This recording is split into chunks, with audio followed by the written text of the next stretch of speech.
Hello, this is International Trade Section A, Specialization and Interdependence lecture. Our prioritized standards, Economic Standard 55. Objectively, we're going to distinguish between absolute advantage and comparative advantage. International trade is the exchange of goods and services between nations, or people and institutions that are in different nations.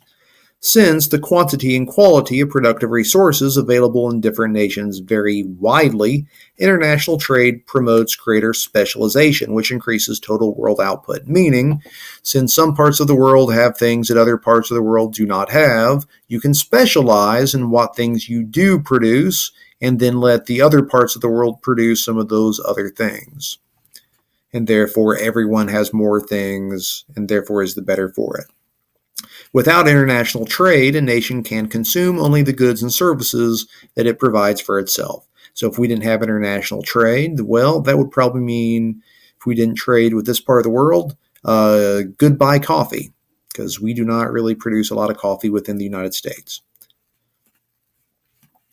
The increased specialization that international trade allows leads to greater interdependence among producers and consumers throughout the world. So our definition for interdependence here, decisions or events in one sector of the economy, or part of the world for that matter, affect decisions and events in other sectors of the economy or other parts of the world.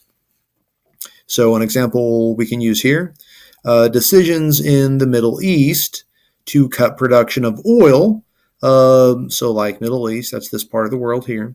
So if they decide they're going to cut their oil production, that would affect worldwide sales of things like gasoline, because if you didn't know, you have to have oil to make gasoline.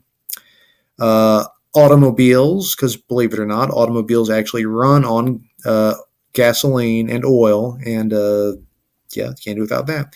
Also petrochemicals, which means like petroleum chemicals, which produces things like polyester, spandex, other types of synthetic fabrics. Also detergent that a lot of people like to use for their clothes. Those all actually come from petroleum or oil also. So if you cut your production there, it would affect those things too.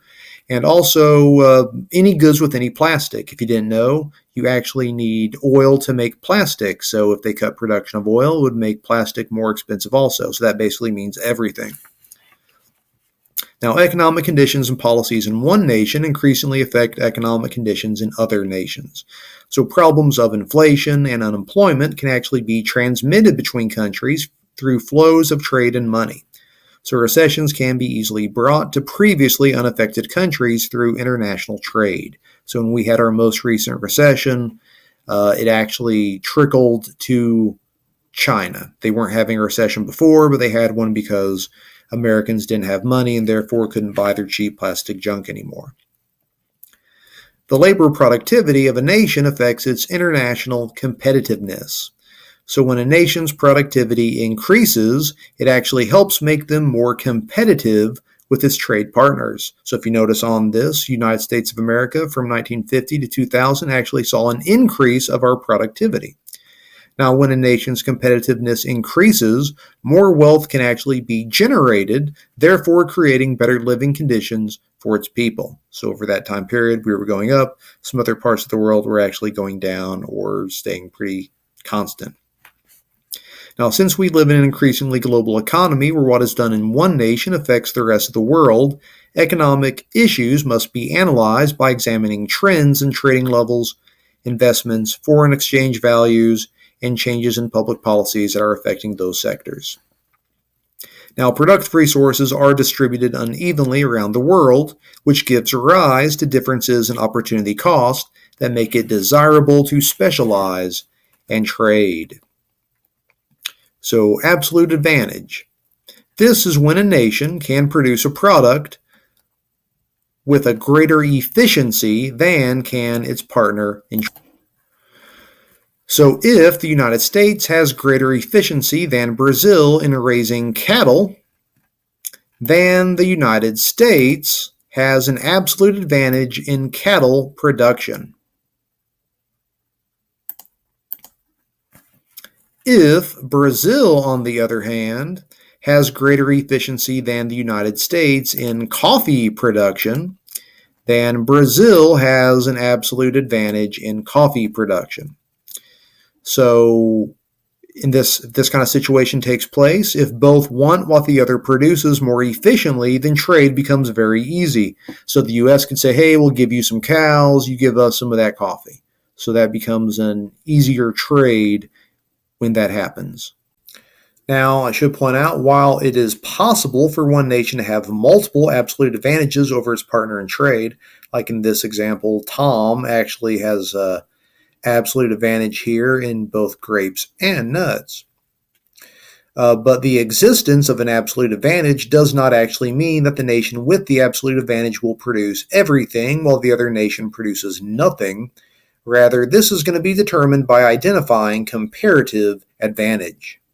Now, comparative advantage is when a nation can produce a product at a lower opportunity cost than can its partner in trade. So, for this example, if Costa Rica devoted all of its resources to producing coffee, it could produce 25 million pounds per year, meaning if they only made coffee and nothing else, at the end of that 1 year, they'd have 25 million pounds worth of coffee. Or if Costa Rica devoted all of its resources to producing bananas, it could produce 5 million pounds of bananas a year, meaning if they only did bananas and nothing else, at the end of that year, they would have 5 million pounds worth of bananas. Now, the opportunity cost of producing 1 pound of coffee would actually be 1/5 pounds of bananas. So if you're curious, how do you figure that out exactly? Okay, so to determine what the opportunity cost is, you basically want to make a ratio. So you want to find out for every 1 pound of coffee, how many pounds of bananas can we not make?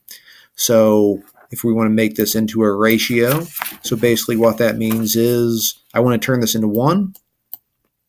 So 25 divided by 5 will make this a 1. So if we do that on this side of the ratio, we have to do the exact same thing on the other side of the ratio. So our common denominator here is 5. 5 divided by 5 is a 1.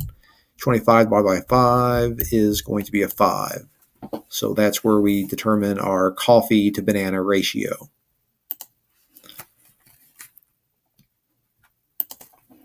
Now, if Panama devoted all of its resources to producing coffee, it could produce 12 million pounds per year, meaning if they only did coffee and nothing but coffee, they can make 12 million pounds at the end of that 1 year. Or if Panama devoted all of its resources to producing bananas, it could produce 4 million pounds per year. So the opportunity cost of producing 1 pound of bananas would be 1/3 pound of, or the opportunity cost of producing 1 pound of coffee would be 1/3 pound of bananas.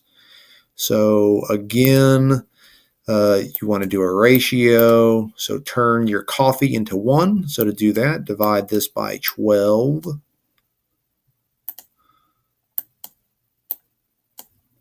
Which turns that into 1, which means you have to do the same thing here. So common denominator here is a 4. 4 divided by 4 is a 1.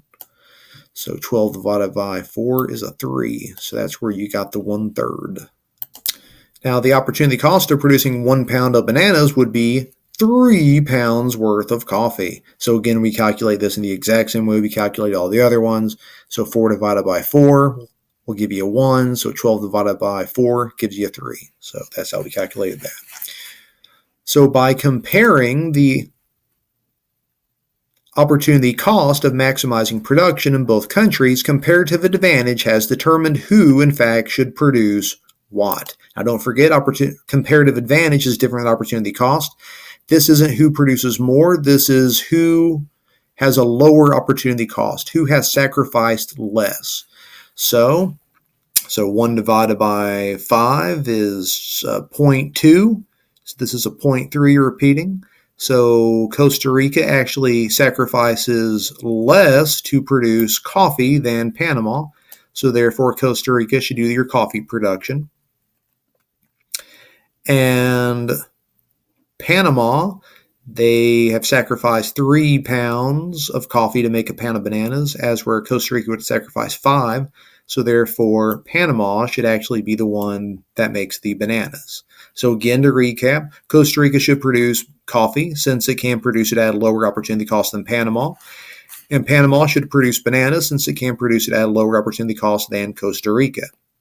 So comparative advantage, I should point out, can change over time because of changes in a nation's economy or events occurring in other nations. All right, that concludes International Trade, Section A, Specialization and Interdependence lecture. Our prioritized standard was Economic Standard 55, and objectively now you can distinguish between absolute advantage and comparative advantage.